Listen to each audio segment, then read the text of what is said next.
I have been recording TikTok lives over the last 6 months, and I thought, you know what?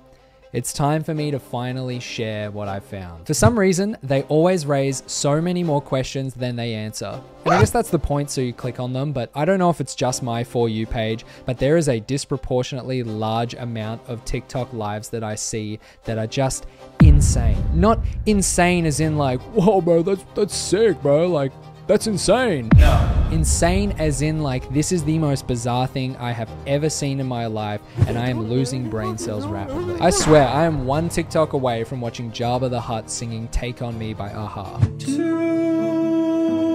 Hello, Chelly. Oh, that actually happened. Let's start off with one I'm sure you're all very familiar with, and that is ASMR. These videos are everywhere, but there is one individual that I see more than anyone else, and that's this guy. This guy is like 50% of all TikTok lives that I see. Like, the gain is set so high on his microphone, but you can't hear a word that he says at all. Is that the point?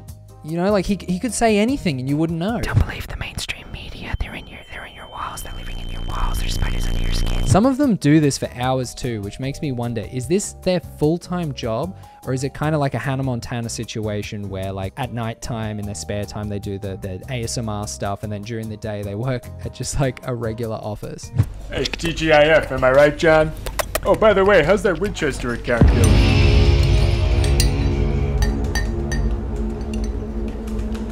I'm just gonna go eat my lunch at my desk.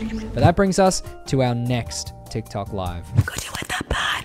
Guys, we're this close, this close, this close. It's a tie. Who's gonna win? Who's gonna get is it me or my dad? No, guys, he's gonna win us. No.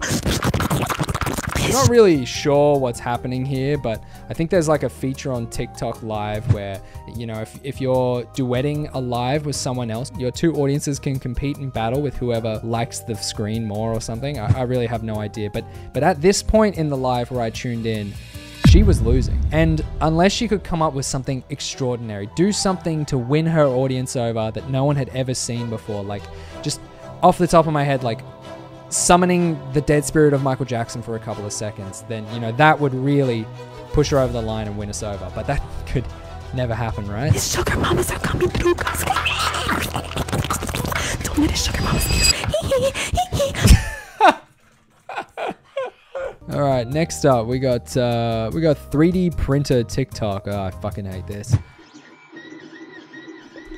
I mean, look, this is so sad, but it also kind of makes me happy because accounts like this guy's in particular never post TikToks that show the full finished product of their 3D printed object. They just post a half finished video of it being printed, and they're like, check out my live, it's getting printed like right now live. So every TikTok you see is just so dissatisfying. So seeing something like this really makes me feel good. And look, I respect the grind, like don't get me wrong, but I don't go on TikTok to watch a 6-hour TikTok live stream of like a Squid Game mask being 3D printed. You know, I go on TikTok to watch 6 hours of 20-second videos that leave me really dissatisfied at the end and just questioning my life choices up to this point and how I got here.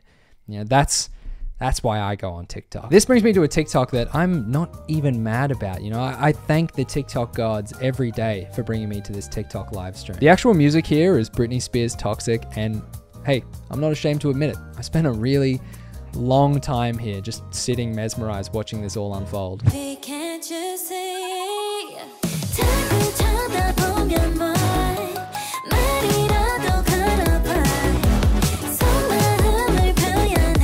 You definitely know it's not the first time he's done this either, because those fingers have way too much coordination for someone that just does this as a hobby. But that brings us to our final TikTok live. One that sent me down a rabbit hole that I could easily make an entire video separately on.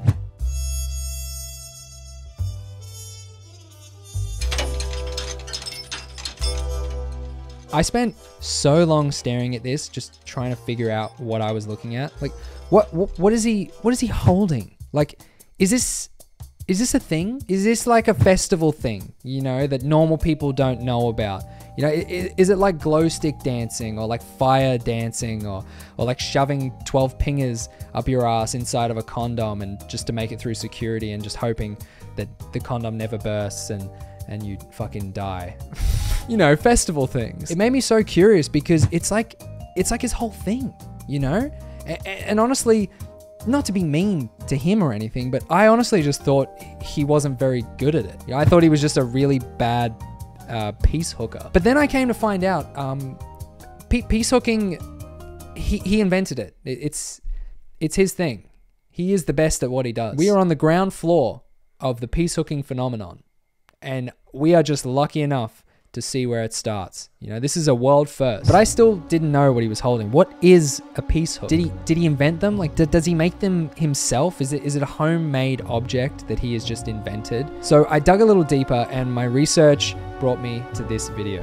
Hello, editor here, who is still me. I just realized that the entirety of this video has copyrighted music on it, so I'm just gonna voice over it and just give you the general idea of what this guy said. So, enjoy. Hey piece hookers, welcome to the first day of piece hooking.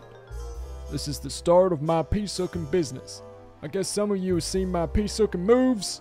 Lots of stretching. Piece hooking's a great exercise. If you want a piece hook of your own, go to piecehook.com. So he mentions in this, he has a website called piecehooking.com, and well, I had to check it out. Welcome, potential piece hookers. Hooking is an exercise that helps you build strength through isometrics with lots of stretching and deep breathing while you try to open up your meridians and chakras. Always working on balancing your mind through active meditation and prayer, but most importantly, it helps you relieve physical and emotional aches and pains using acupressure and tapping. Well, there you go.